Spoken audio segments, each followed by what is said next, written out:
नमस्कार, मैं हूं प्रवीण और आप देख रहे हैं इंडिया टाइम 24 न्यूज। अगर आपके घर के चबूतरे पर कोई गरीब आकर बैठ जाए तो जाहिर है उससे आपको कोई आपत्ति नहीं होगी, बल्कि आप इंसानियत के तौर पर उसे चाय पानी के लिए पूछेंगे, नाश्ते के लिए पूछेंगे। लेकिन अगर वही गरीब आपके चबूतरे पर मलमूत्र करने लगे, आपके गेट के पास गंदगी फैलाने लगे, वहां खाना बनाने लगे और बाद में वहां झुग्गी बनाकर रहने लगे, तो जाहिर है आपको गुस्सा आएगा। यही हो रहा है दिल्ली वालों के साथ।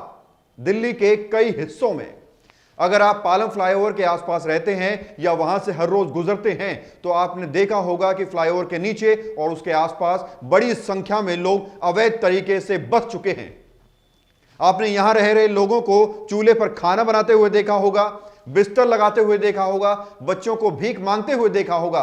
और जब आप गुड़गांव साइड से आते हैं और पालम फ्लाईओवर से नीचे उतरते हैं तो आपने देखा होगा कि सुबह लोग फ्लाईओवर के नीचे मलमूत्र कर रहे होते हैं, महिलाएं ओपन में बैठी होती हैं, फ्लाईओवर के नीचे वाले ग्रिल पर उनके गंदे कपड़े सूख रहे होते हैं जिसकी बदबू चारों तरफ फैली होती है। इतना ही नहीं, सर्दियों में चूल्हा जलाकर ये लोग बड़ी मात्रा में प्रदूषण भी करते हैं, गंदगी फैलाते हैं, लेकिन इनके लिए कोई रूल नहीं है, कोई रेगुलेशन नहीं है, कोई नियम नहीं है, कोई चालान नहीं है, क्योंकि ये गरीब हैं। इनका गरीब होना दिल्ली वालों के लिए सजा बना हुआ है। पालम फ्लाईओवर के नीचे पहले थोड़े से लोग बसे हुए थे, लेकिन अब इनकी संख्या काफी ज्यादा हो चुकी है, या यूं कहें कि यहां अब बस्तियां बस चुकी हैं। लोगों ने झुग्गी बनाकर रहना शुरू कर दिया है। आप सोचते होंगे कि पालम फ्लाईओवर के नीचे ये अवैध अतिक्रमण आया कहां से, ये लोग आए कहां से, तो हमारी आज की ये खबर इसी से रिलेटेड है। पालम फ्लाईओवर के नीचे उसके आसपास बनी सर्विसेज लाइन और सड़क पर अवैध तरीके से झुग्गियां बन रही हैं। ये लोग 1, 2 या 10 नहीं है, बल्कि इनकी संख्या हजारों में है। इन्हें देखकर लगता है कि यहां शाहीन बाग जैसा माहौल बन रहा है, क्योंकि किसी को नहीं पता कि ये लोग कहां से आए हैं, क्या करते हैं और कौन इनको शह दे रहा है। पालम फ्लाईओवर के पास जो सर्विस लाइन है, जहां ये लोग बड़ी संख्या में बस गए हैं, वहीं पर पालम की विधायक, आम आदमी पार्टी विधायक भावना गौड़ का दफ्तर है और इनके दफ्तर के बाहर इन लोगों ने झुग्गियां बसा ली हैं। तो आप समझ सकते हैं कि इन्हें किसका सपोर्ट मिल रहा है। कुछ वक्त पहले भगत चंद्रा हॉस्पिटल ने पालम फ्लाईओवर के नीचे सौंदर्यकरण का जिम्मा लिया था। इस पर भगत चंद्रा हॉस्पिटल ने लाखों रुपया खर्च किया था इसको सुंदर बनाने के लिए, लेकिन अचानक से आए इन लोगों ने फ्लाईओवर के नीचे की सुंदरता को तहस नहस कर दिया। इस अतिक्रमण में भगत चंद्रा हॉस्पिटल के एमडी डॉक्टर सीएम भगत ने क्या कहा, जरा सुनिए। देखिए, मैंने एमसीडी से, हॉर्टिकल्चर डिपार्टमेंट से कॉन्ट्रैक्ट पे लिया था। एक तरह से कोई पेमेंट नहीं थी उसकी, बट मेरे को जिम्मेदारी दी गई थी कि उसकी देखभाल करूं, और हमने वो कागज़ साइन किया था। उसके बाद जिस दिन ही हमने वो लिया था, उसी वक्त ये जो आप लोगों ने देखा है कि जो माइग्रेंट लोग आके वहाँ पे झुग्गी झोपड़ी बना के बैठ गए। तो मैं जब कॉन्ट्रैक्ट साइन करके वापस आया तो देखा ये खेल हो चुका है। और मुश्किलें बहुत आई शुरू में। हमने यहाँ से पानी की सप्लाई भी, क्योंकि ये आजकल कहते हैं, सभी लोग कहते हैं कि जो आपका एसटीपी प्लांट का पानी है वो पौधों में डाल दीजिए आप, क्योंकि उसको इतना तो अच्छा प्रोसेस नहीं कर सकते कि हम उसको यूज़ कर सकें, तो बेस्ट होता है उसको प्लांट्स में। तो हमने पाइप भी डलवाए, मोटर्स भी लगवाई, यहाँ से पानी उधर 7 पोर्शन थे, उसके 7 पोर्शंस में हमने पानी पहुँचाया, अच्छा भी किया। लेकिन ये जो लोग माइग्रेंट आ रहे हैं, इनके बच्चे जो बिना जूते चप्पल के घूमते हैं वहाँ पे, अब वो साइड से निकलते हुए पौधों की बड्स तोड़ जाए, जूते फेंक जाए अंदर, पुरानी चप्पल वगैरह। और पहले तो हम उसमें टैंक लगे हुए थे एमसीडी के पानी के, जो आते थे वो लेते तो पौधों के लिए थे, पर यूज़ ये लोग करते थे। अब वो पानी बंद हो गया तो इन्होंने उस पर गुस्सा निकाला, तो एक आध बारी तो चक्कू भी निकाल लिया और हमारे स्टाफ को धमकाया और टैंक के अंदर चक्कू मार दिया कि देखा इस तरह को मारेंगे। तो स्टाफ भी हमारा डर गया। फिर वहाँ पे चोरियाँ बहुत होती थी। अब मोटर जो है पानी देने के लिए, पाइप से, वो रोज़ रात को उठा के वापस लाते थे, और रात को वहाँ पे स्मैक का अड्डा सा बन गया है कि लोग आते, जगह साफ़ सुथरी हो गई तो चलो आगे बैठते हैं। पौधे भी लगाए हमने, कुछ एमसीडी से भी लिए, कुछ अपने भी लगाए, माली भी एक फुल टाइम हमने रखा वहाँ पे। लेकिन 1.5 साल बाद हमने रियलाइज़ किया सिर पटक लो, लेकिन ये जो लोग हैं ये उसको साफ़ नहीं होने देंगे, गंदा है एकदम। तो अब उन लोगों से लड़ तो मैं सकता नहीं था।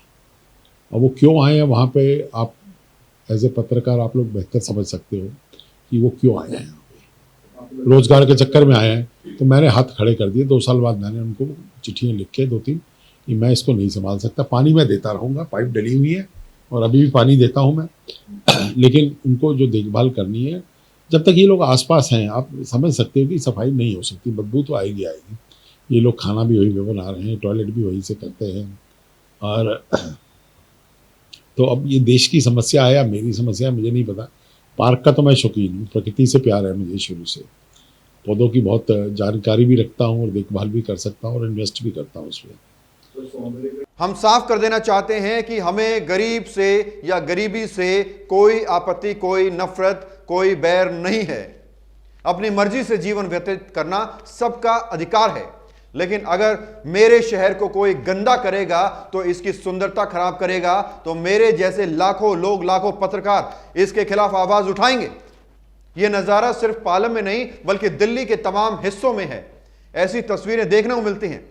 अब लेंगे एक छोटा सा ब्रेक और ब्रेक के बाद आपको बताएंगे कि जो लोग पालम फ्लाईओवर के आसपास से गुजरते हैं उनका अनुभव कैसा है। भगत चंद्रा हॉस्पिटल विश्व की सभी आधुनिक और बुनियादी सुविधाओं से परिपूर्ण एक world class multi specialty hospital, Mahavir enclave Palam डावडी रोड पर स्थित साउथ वेस्ट दिल्ली का एकमात्र मल्टी स्पेशलिटी हॉस्पिटल, जहां 24 घंटे आपकी सेवा में उपलब्ध हैं वेल क्वालिफाइड डॉक्टर्स और हेल्पिंग स्टाफ। डॉक्टर CM भगत द्वारा स्थापित भगत चंद्रा हॉस्पिटल आपकी सेहत का ख्याल रखना ही इसकी प्राथमिकता है, वो भी अफोर्डेबल रेट्स में।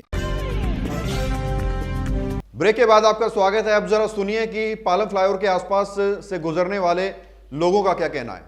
नहीं, गंदगी तो वहाँ है, ऐसा लगता है कि जैसे सब्जी मंडी से गुजर रहे हो। और जबकि यहाँ पर ये जो भीख मांगने वाले काफ़ी लोग हैं वो नहीं होने चाहिए। अब इसमें 2 हॉस्पिटल हैं यहाँ पर। 2 हॉस्पिटलों के अंदर कोई आ रहा है, किसी कोई इमरजेंसी नहीं जा सकता, सुबह ऑफिस के टाइम पे इतनी भीड़ होती है कि आदमी टाइम से ऑफिस नहीं पहुँच सकता। तो इन चीज़ों के ऊपर कहीं ना कहीं प्रशासन को ध्यान देना चाहिए। और ये जो फालतू के लोग यहाँ बैठे हुए इनको हटा करके देना चाहिए। दिल्ली सरकार ने इतनी सुविधाएं दे रखी है इन लोगों के लिए, तो इनको क्या ज़रूरत है रोड के ऊपर बैठने की। अभी भगत हॉस्पिटल ने ये जो सारे पौधे यहाँ पे लगवाए थे, तो सारे पौधे इन्होंने ख़राब कर दिए। अब उसको देखते हुए कोई दूसरा आदमी भी आगे नहीं आएगा कि भाई जब उन्होंने इतना अच्छा सौंदर्यकरण किया, जब इन्होंने उसको सही नहीं रहने दिया तो दूसरा आदमी भी क्यों कराएगा। तो इस चीज़ को ध्यान में रखते हुए प्रशासन को कदम उठाना चाहिए और इन सबको यहाँ से हटा करके इस रोड को थोड़ा साफ़ कराए, जिससे कि कभी कोई एक्सीडेंट भी यहाँ हो सकता है। तो ये काफ़ी दिक्कतें हैं। तो देखा आपने अवैध अतिक्रमण से लोगों को कितनी परेशानी हो रही है। अगर कहीं भी जीने और रहने का अधिकार इन्हें है तो दिल्ली वालों को भी खुलकर सांस लेने का और साफ सफाई में जीने का अधिकार है। उम्मीद करते हैं कि यह खबर देखने के बाद प्रशासन हरकत में आएगा और कुछ सख्त कार्रवाई होगी। बहरहाल खबर में इतना ही। देश और दुनिया की तमाम खबरों के लिए आप बन रहिए हमारे साथ और देखते रहिए इंडिया टाइम 24 न्यूज़। खबरों से खबरदार रहने के लिए चैनल को सब्सक्राइब करें और प्रेस करें बेल आइकन।